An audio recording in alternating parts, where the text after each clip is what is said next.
Hello friends, welcome to the channel. इस video में हम डिस्कस करेंगे जॉफ्री चौसर इंग्लिश लिटरेचर। जो आपकी वैकेंसीज आई है 10+2 लेक्चर के लिए, तो उसके लिए एक इम्पॉर्टेंट वीडियो रहेगी ये। तो इसमें हम डिस्कस करेंगे जॉफ्री चौसर की। तो जब भी हम इंग्लिश लिटरेचर को शुरू करते हैं तो जॉफ्री चौसर सबसे इम्पॉर्टेंट राइटर माना जाता है इंग्लिश लैंग्वेज में।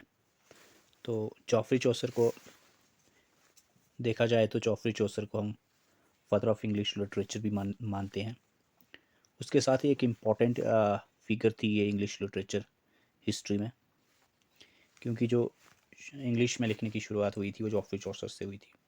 इसके डिफरेंट वर्क्स थे, जैसे कंटेम्पररी टेल्स, जो एक प्रोमिनेंट वर्क माना जाता है जहाँ से इंग्लिश में लिखने की शुरुआत हुई थी। सबसे पहले इसने फ्रेंच में लिखा, फिर इटालियन में लिखा। ये बहुत बार फ्रेंच गया, वहाँ से इन्फ्लुएंस्ड हुआ, फिर इटली गया, इटालियन में लिखा इसने, फिर वहाँ उसके बाद इसने इंग्लिश में लिखना शुरू किया। डिफरेंट जो राइटर्स थे उनसे ये इन्फ्लुएंस हुआ था, जैसे DANTE, दांते, जो इटालियन था। उसके साथ ही पैट्रॉच पैट्रॉच से भी काफ़ी ये प्रभावित हुए। बकाको, तो ये सारे राइटर्स थे जो जिनसे ये काफ़ी इन्फ्लुएंस हुए जॉफ्री चौसर। तो इसीलिए जॉफ्री चौसर ने वहाँ से इन्फ्लुएंस होकर फिर इंग्लिश में लिखना शुरू किया, और फादर ऑफ इंग्लिश लिटरेचर इसको कहा जाने लगा। और इसने मिडिल इंग्लिश में लिखा गया था। ये भी पूछा जाता है कि किस लैंग्वेज में इसने लिखना शुरू किया था, तो इसने मिडिल इंग्लिश में लिखना शुरू किया था। इससे पहले जो इंग्लिश जो लिटरेचर्स थी वो मुंह से बोली जाती थी, बट अब थोड़ा थोड़ा इसको स्क्रिप्ट में लिखा जाने लगा। तो इसकी एक इम्पॉर्टेंट फेमस बुक आप यहाँ पे इससे देख सकते हो, Canterbury tale. He played a key role in the development of English language. English language में इसका सबसे इम्पॉर्टेंट रोल रहा है। Literature during the middle age, it is the best known for his work Canterbury tale. तो सबसे famous book जो इसकी जो वर्क के कंटेम्पररी टेल्स है, तो कंटेम्पररी टेल्स के बारे में भी हम डिस्कस करेंगे लेटर। और उसको भी इसने मिडिल इंग्लिश में लिखा जाता है। ये क्वेश्चन कॉम्पिटिटिव एग्जाम में पूछा जाता है कि कंटेम्पररी टेल्स जो है किस लैंग्वेज में लिखी गई है, मिडिल इंग्लिश में लिखी गई है। हम हर एक पॉइंट्स को डिस्कस करेंगे आगे। उसके साथ ही जो इसका जन्म कब हुआ, तो जन्म इसका अनुमान ही किया जाता है कि इसका जन्म जो था 1343 के आसपास, 14th सेंचुरी का प्रोमिनेंट राइटर था जॉफ्री चौसर इंग्लिश पोइट्री में। तो इसका जो जन्म हुआ था in London to the family of vintners, a wine merchant. तो वाइन मर्चेंट के घर में इसका जन्म हुआ था, लंदन में हुआ था। और इसका नाम बाप का नाम था जॉन चौसर।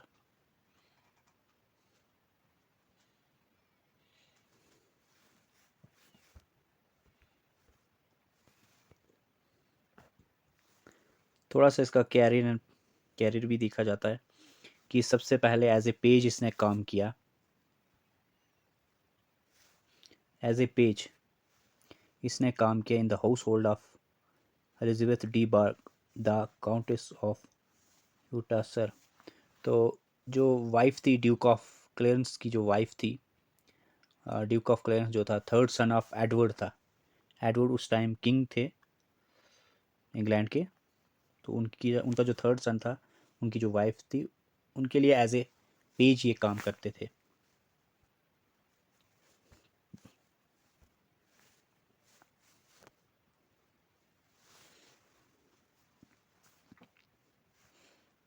उसके साथ ही इसके डिफरेंट रोल्स रहे हैं। Work in various official roles, इसने ऑफिशियल रोल्स अप्लाई परफॉर्म किए, including as a courtier, diplomats रहे ये।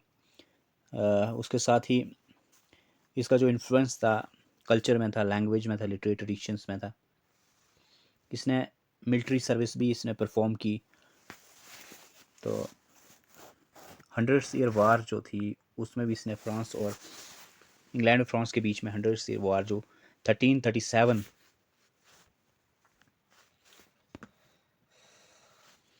13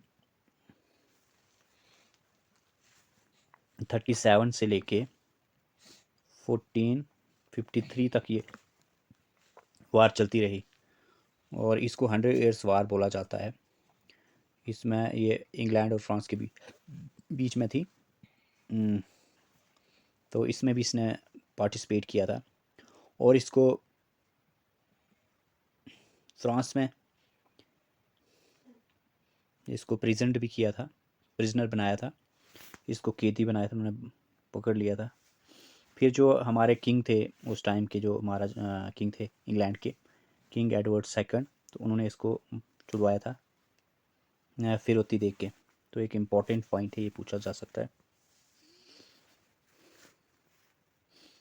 और जिस टाइम के राइटर्स थे तो उस टाइम पीजेंट्स रिवॉल्ट भी हुआ था 1381 में। तो काफ़ी इन्फ्लुएंस थी, जो सोशल लाइफ थी उस टाइम की, जो आम लोग थे उस टाइम के, उससे काफ़ी इन्फ्लुएंस थे। तो ज़्यादातर जो इसकी स्टोरीज़ हम आगे पढ़ेंगे, जो इसकी पोइट्री है उसको पढ़ेंगे, तो उसमें आम लोगों के बारे में इसमें ज़्यादा ब्रीफ अच्छे से बताया है। उनकी जो पर्सनैलिटीज़, उनकी जो करेक्टराइजेशन है उसको डिस्क्राइब किया है और उनके करेक्टर को पोर्ट्रे किया हुआ है। और इनकी शादी, मैरिज, इसकी शादी फिलिप्पा रॉयट के साथ हो जाती है। ये भी एक क्वीन, अच्छी फैमिली से थी, इतना इम्पोर्टेंट नहीं, बस आपने ये याद रखना है, फिलिप्पा पॉइट के साथ शादी हुई थी, रॉयट। एक और इम्पोर्टेंट पॉइंट है जो एग्ज़ाम में पूछा जाता है, मोस्टली पूछा जाता है।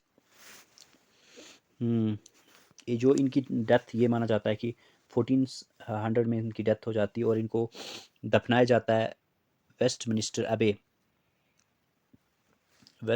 अबे। और ये पहले पोइट बन जाते हैं जिनको यहाँ पे दफनाया जाता है, और ये पोइट्स कॉर्नर था।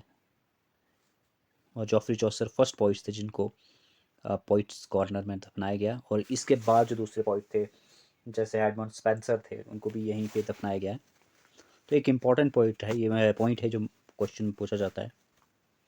इसके साथ ही अब हम इसके जो इम्पोर्टेंट वर्क्स हैं तो उसको डिस्कस कर लेते हैं। सबसे फेमस एंड सबसे इम्पॉर्टेंट वर्क जहाँ से क्वेश्चन पूछे भी जाते हैं वो है कंटेम्पररी टेल्स। कंटेम्पररी टेल्स माना जाता है कि ये लिखी गई थी 1387 से लेके 1400 के बीच में। तो ये जो स्टोरी थी, ये एक कलेक्शन है 24 स्टोरीज़ की। इसमें क्या था कि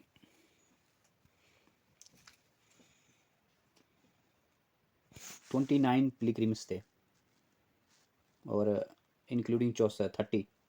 चौसर इज़ अ राइटर बट इसको लेके 30 लोग थे ये,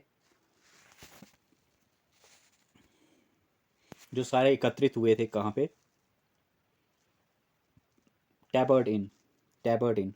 जिस तरह से आज होटल होते थे उसी तरह से मान लो एक होटल टाइप। टैबर्ड, TABARD, टैबर्ड इन में ये सारे एकत्रित हुए थे, जिसका ऑनर था हेनरी बैली जो था वो इसका ऑनर था। और उसने बोला था कि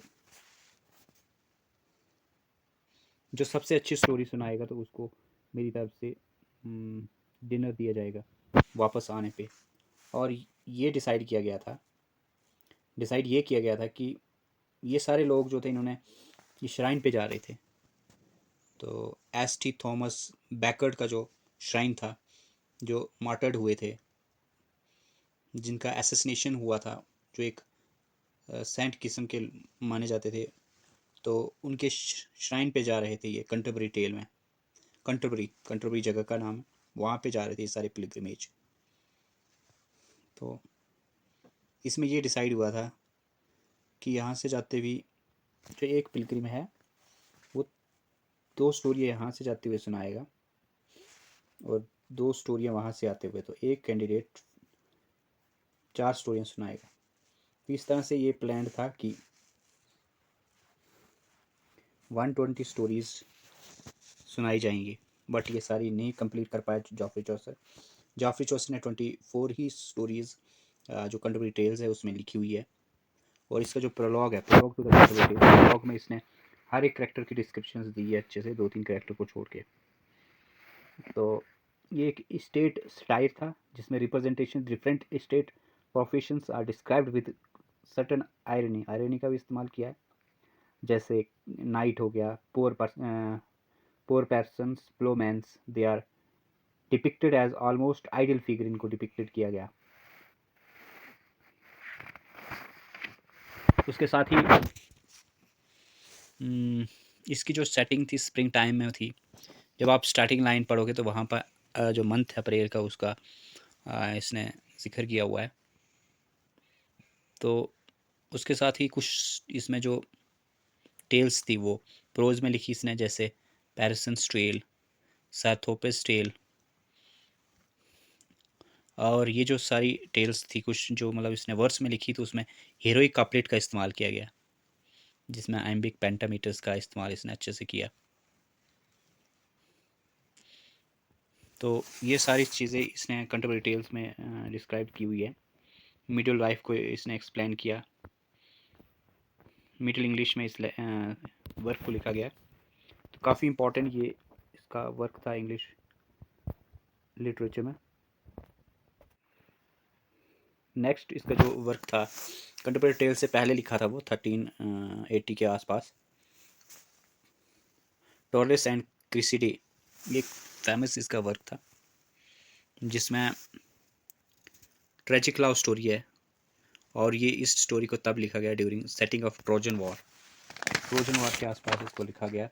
और ट्रोजन वॉर एक कन्फ्लिक्ट था इन ग्रीक माइथोलॉजी में, जिसमें ग्रीक और city of Troy located Asia minor, उनके बीच का एक कन्फ्लिक्ट था, युद्ध था। तो ये जो स्टोरी है ये भी वैसी जैसी है, इसमें भी एक लव स्टोरी है जिसमें ट्रोलियस जो है लव में पड़ जाती है with Criseyde, but is too shy to confess her feeling, his feeling.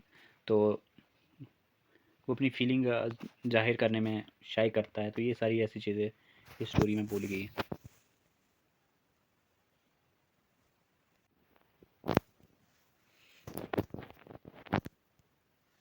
और नेक्स्ट इंपॉर्टेंट जो इसका वर्क था बुक ऑफ द डचेस, ये लिखी गई थी अराउंड 1368 1372 के आसपास।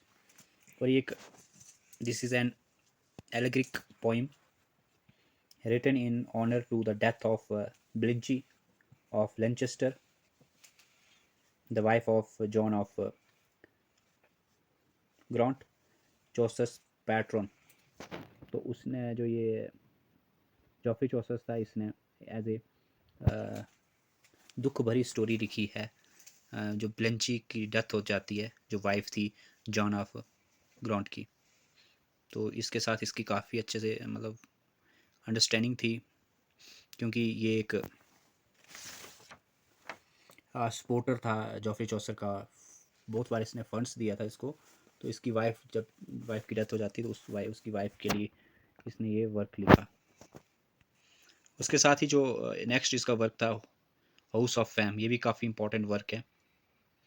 ड्रीम विजन इसमें बताया गया है, जो in honour of King Richard second के लिए ऑनर करने के लिए लिखा है। तो इस तरह से सॉरी फैम ऑफ हाउस नहीं, the dream vision exploring the theme of fam Fortune transmission of stories, इसमें ये चीज़ें सारी। द पार्लियामेंट ऑफ फॉल्स, ये एक dream vision celebrating courtly love possible return to comrades होता है, ऑनर करना the marriage of Richard second, जो उसकी शादी होती है उसके लिए, उसके ऑनर में ये वर्क लिखा गया। तो इस तरह से ये इसके वर्क ख़त्म होते हैं। तो नेक्स्ट वीडियो में नेक्स्ट इंपॉर्टेंट जो राइटर है तो उसको डिस्कस करेंगे। Thank you.